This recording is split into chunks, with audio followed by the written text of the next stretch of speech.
News 13 and 11 starts now.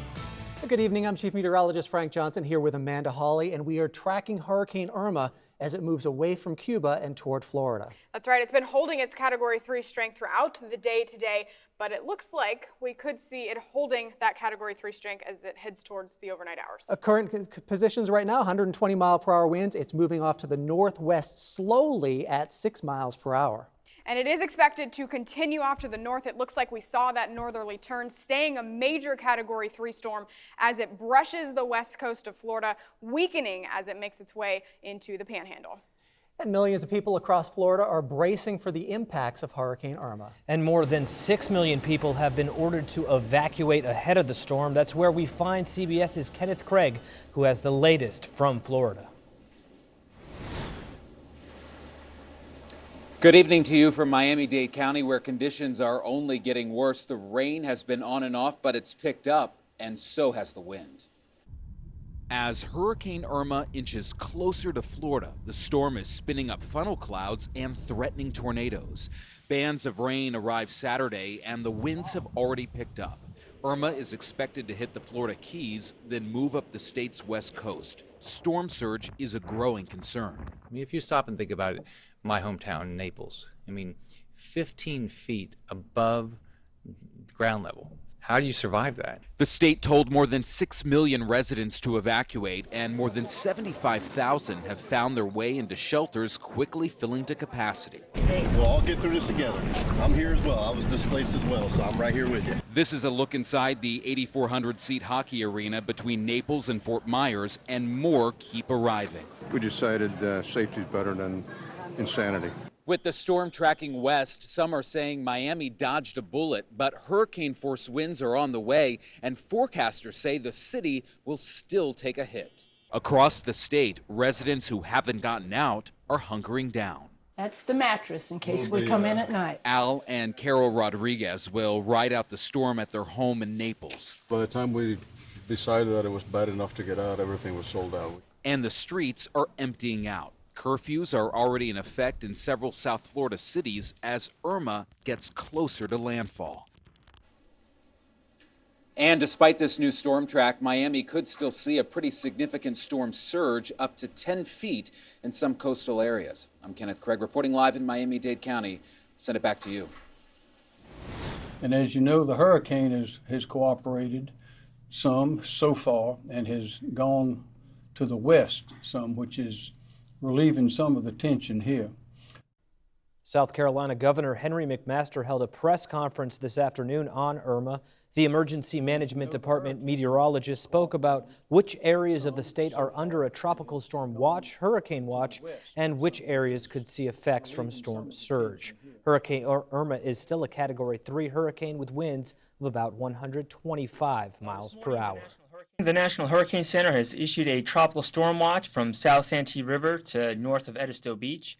A hurricane watch is also in effect from Esteves Beach farther south, and a storm surge watch is in effect from Isle of Palms south.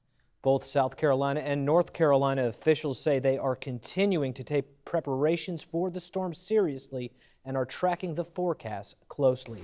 Hurricane Irma caused massive damage in Cuba's northern coast today. Streets were flooded and homes were destroyed.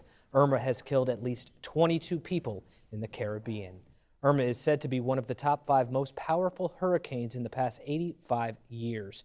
NOAA is using a hurricane hunter to take advantage of the opportunity to study the storm. The hunter flies right into the eye of the hurricane in order to help scientists best predict the next move of the storm. The plane goes above, around, and even ahead of it. Experts say this is the best way to get more information rather than relying on satellites. This is one of the most intense hurricanes I've ever flown in. It's got an incredible amount of energy, extremely turbulent, everything you imagine flying through a hurricane would be like. And hunters were able to take a reporter from one of our sister stations in Alabama to join the hurricane hunter crew.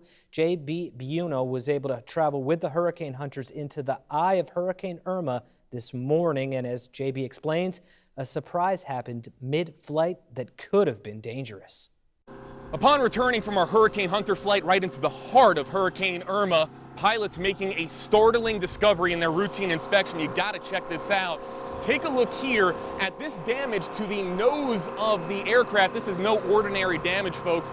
Pilots saying that there is a 99.9% probability that the damage that you see here was actually caused by a lightning strike. Yeah, a lightning strike to the nose of the aircraft, probably on the way in during our 12-hour flight into Hurricane Irma. Now, why wasn't the damage worse? Well, take a look at this. You see these metal channels here?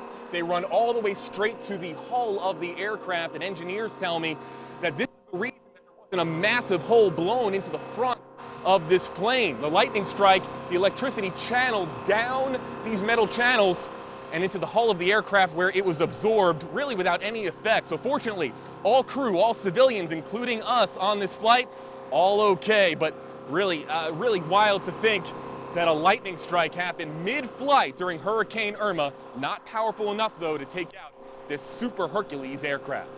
Reporting at Keesler Air Force Base on the Mississippi Gulf Coast, J.B. Buno reporting. The plane will head into the shop for minor repairs, but should be back in service sooner rather than later. With more than 5 million people escaping from the storm, several areas along the coast are open for evacuees.